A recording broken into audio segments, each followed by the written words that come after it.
It's Tuesday, February 17th, 2026. I was walking past a coffee shop this morning, and I saw a handwritten help wanted sign in the window. Oh, wow. And it felt, I don't know, it felt weirdly nostalgic, like seeing a payphone or something. Nostalgic. That's a pretty bleak way to start the morning. It is bleak. But looking at the stack of research we have on the desk today, it feels appropriate. I mean, if you've been feeling like the ground is shifting under your feet, you're not imagining it.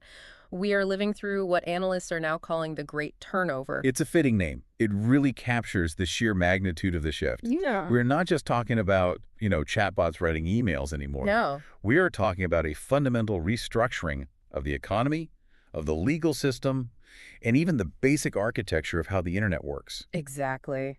And today, we are going to do a proper deep dive into the machinery of this turnover.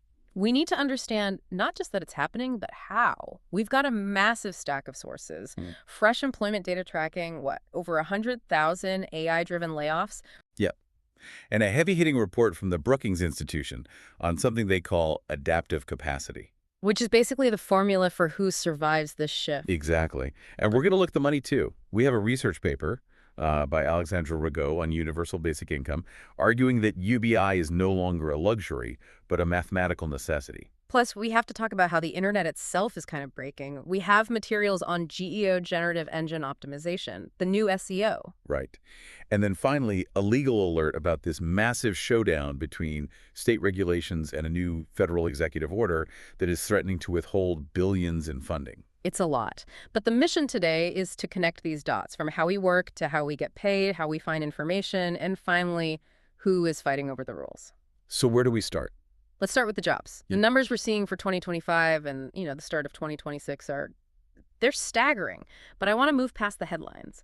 What does the data tell us about the nature of these cuts? The data is brutal, but it's also clarifying. Look, if we just look at the raw numbers, over 245,000 tech jobs were cut in 2025. Right. But here's a stat that matters. Nearly 55,000 of those were explicitly caused by AI. And we're only in mid-February 2026, and we've already seen another 22,000 employees hit. But isn't there a risk that companies are just using AI as a convenient excuse? Blaming the algorithm for bad management. Oh, absolutely. That's a huge part of it. The sources indicate that 59% of companies admit they frame layoffs as AI-driven because it just plays better with stakeholders. It sounds innovative. Right, not like failure. Exactly. But, and this is a big but, we are seeing cases where the displacement is undeniable. Look at Klarna. They explicitly said their AI system was doing the work of hundreds of employees. They weren't hiding it. They were bragging about it. The one that really stuck out to me in the sources, though, was Chegg.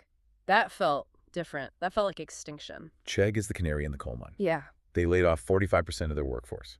But think about why. It wasn't because a competitor built a better study guide. No, it was because the need for their service just, poof, it vanished. Yeah. Students just started using generative AI. Right. So it's not just competition. It's demonetization. Exactly. The money didn't move to another company. It just disappeared from that part of the economy. An entire behavior was replaced by a utility. Which brings us to the real economy. I think a lot of listeners assume this is just, a tech bro problem. It's not. Yeah. Look at UPS. They cut around 48,000 jobs, mostly management and admin, under their Network of the Future initiative. They cited AI logistics as the driver. So scheduling, route planning. The backbone of operations. The machine can just do the logistics better than a room full of middle managers. So if the machine is coming for the middle managers, we need to talk about this Brookings Institution report. They use this term adaptive capacity. It sounds like corporate speak, but it's actually kind of terrifying. It is. The report makes this crucial distinction between being exposed to AI or being vulnerable. Okay, what's the difference? Exposure just means AI can do some of your tasks. So lawyers and software developers, incredibly high exposure. They use AI all the time, but they aren't necessarily the ones losing their livelihoods. Because they have high adaptive capacity. Right. And adaptive capacity, according to Brookings, isn't just about having savings. It's about transferable skills and, crucially, human networks. Social capital. Okay, so who's in what they call the danger zone? The report identifies about 6.1 million workers. Yeah. They have high exposure but low adaptive capacity. These are primarily clerical and administrative roles. And the demographics are stark. 86% are women. 86%, that is a massive gender disparity. It is, and it's geographic too. This isn't hitting San Francisco or New York the hardest. The report pinpoints college towns and state capitals, places like Springfield, Illinois, Laramie, Wyoming, Huntsville, Texas, Why those places specifically? because those economies are built on administration, government services, university support staff, payroll. All the exact roles that are prime targets for this kind of automation. Precisely. A network architect in San Francisco might get laid off, but they can pivot. A payroll clerk in a small town. That job goes away. There might not be another one like it for 100 miles. So adaptive capacity is basically a measure of how easily you can escape when the floor drops out. And for millions of people, that escape route just doesn't exist. Okay, hold on. If we have millions of people in this danger zone and companies are seeing record efficiency, where is all that money going? That is the multi-trillion-dollar question. And it brings us to this research paper by Alexandra Rigaud on universal basic income. UBI. I feel like we've been talking about this for a decade, but it always feels like a pipe dream. The difference now is the argument isn't about charity. It's about something called the AI dividend. An AI dividend. Okay, break that down for me. So the premise is that these AI models were trained on public data. They scraped our articles, our photos, our code. The argument is that since AI relies on this collectively built thing, the public deserves a share of the profits. Like an oil dividend in Alaska, but for data. Sort of. But the mechanism is what's interesting.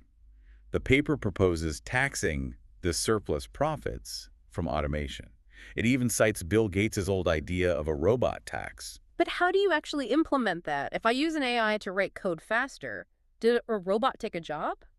Or did I just get more efficient? How does the government even draw that line? That's the hardest part, right? But the Rigaud paper suggests a different approach. Taxing compute. You don't tax the job taken. You tax the processing power used. So you tax the server farms? Exactly. It's much harder to hide a data center than it is to hide profit. Okay, that makes more sense technically. But I can hear the pushback now. If you give people free money, they'll just sit on the couch all day. The classic laziness critique. But the paper dives into pilot studies that rebut this. The evidence suggests when people get a basic income, they don't withdraw. They use the money for education, entrepreneurship, and this is key, for caregiving. Caregiving. That's interesting. It is. It increases what you might call social productivity. If you aren't forced to work a job an AI can do in 4 seconds, maybe you spend that time taking care of an aging parent or raising kids. It shifts the definition of work. So UBI isn't paying people to do nothing, it's paying people to do the things machines can't do. That's the argument. Yeah. And that it's a moral imperative. If we're moving toward a world where labor is less valuable, you have to decouple survival from employment. Otherwise, the system just breaks. Okay, so AI is crashing the value of human labor, which forces us to rethink how we pay people. But if labor is losing value, what's gaining value? Authority, trust, which brings us to the war happening right now in search engines. Yes. Section 3 in our stack, the shift from SEO to GEO. This is critical for any business or creator listening. We are moving from search engine optimization to generative engine optimization. I feel like I just mastered SEO, and now the goalposts are moving. The goalpost didn't just move. The stadium was demolished. In the old Google world, you wanted to rank #1 so a human would click your link. Right. In 2026, you want ChatGPT or Perplexity or Gemini to cite you in their synthesized answer. Because people aren't clicking links anymore, they're just reading the answer. Exactly. We're in a zero-click world. If you aren't in that synthesis, you don't exist. And the sources say 47% of brands have zero strategy for this. So how does GEO actually work? We have some Princeton research here. How do you convince an AI to cite you? Think of the AI like a lazy college student writing a paper. It wants to find the smartest person in the room and quote them to look credible. Yeah. The Princeton research found that just citing other authoritative sources in your own content boosts your visibility by 40%. Wait, so by linking to other smart people, the AI thinks I'm smarter. Yes. It sees you as part of a neighborhood of data. If you quote statistics, expert testimony, reliable sources, the AI trusts you by association. So the days of writing a 2,000-word recipe blog post just to stuff in keywords are over. Thank goodness, yes. The AI can smell fluff. It wants density. It wants citations. There's a new metric for this called share of model. Share of model. It measures how often your brand is mentioned in the AI's answer compared to your competitors. It's the new market share. If you aren't in that answer, your share of model is 0. and that's fatal. It really highlights how the internet is becoming less of a library you browse and more of an oracle you consult. You need to whisper in the oracle's ear. That is a perfect analogy. But here's the problem. Who controls the oracle? And who decides what the oracle is allowed to say? Which leads us to the legal fight. Section 4, the big showdown. This is where the friction becomes explosive. It's early 2026, and we have this patchwork of state laws that just went into effect. California has the TFAIA, requiring kill switches for large AI models. Colorado has reasonable care standards. And then you have Texas. And Texas with Array IG. I want to zoom in on the Texas law because it really illustrates the conflict. It bans AI from encouraging self-harm or discrimination. I mean, on the surface, who would oppose that? It sounds reasonable, but the Department of Justice is challenging it. Why? Because the feds argue that if Texas can ban an AI from talking about self-harm, another state could ban it from talking about reproductive rights, or climate change, or certain historical events. So it's not about the specific topic, it's about the precedent of states editing the AI's reality. Exactly, and the federal government isn't just asking nicely, they're bringing a bazooka to a knife fight. The power of the purse. Yeah, that's right.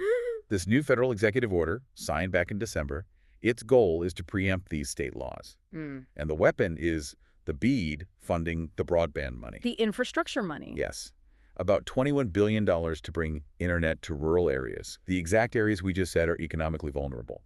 The administration is threatening to withhold that money from states with what they call onerous AI laws. That feels incredibly aggressive. Repeal your AI safety law or your rural citizens don't get internet. It's a constitutional showdown waiting to happen. The DOJ has an AI litigation task force set to challenge these state laws by March 11th. That's less than a month away. So we are watching a tug of war over who gets to design the future. Is it Sacramento and Austin, or is it Washington, D.C.? And the implication is massive. If the feds win, we get a uniform national standard. If the states win, the U.S. becomes a fragmented market where an AI might be legal in Nevada but illegal in Utah. It seems like we are in a moment of extreme friction. That's the word that keeps coming to mind. Friction is the right word. Look at every layer. There's friction in the job market, friction in the economy, friction in information, and now friction in the law. And in physics, friction creates heat. And heat causes transformation. We are not just going back to how things were. The structures are melting down and reforming into something new. I want to circle back to that adaptive capacity study. We said having liquid savings and transferable skills makes you adaptable. But here's a thought I want to leave our listeners with. If AI is rapidly devaluing specialized skills like coding or legal analysis, are we even defining adaptability correctly? That is the provocative question. Right now, our definition of adaptability is basically wealth and status. But if a machine can learn any technical skill in seconds, maybe true adaptability isn't about what skills you have. It's about what you are. Exactly. We might find that the most adaptable traits are the ones that create that human friction: empathy, trust, physical care. A nurse or a plumber might have higher adaptive capacity in the AI age than a mid-level software engineer, regardless of their savings account. So if you're listening to this, don't just ask, is my job safe? Ask, is my skill set human enough? Because the frictionless economy is coming, and the only things that will have value are the things that create real human friction. And keep an eye on March 11th. That DOJ deadline is going to tell us a lot about who's really in charge. We will be watching it closely. Thanks for diving in depth with us today. Always a pleasure. We'll catch you on the next one. Stay curious.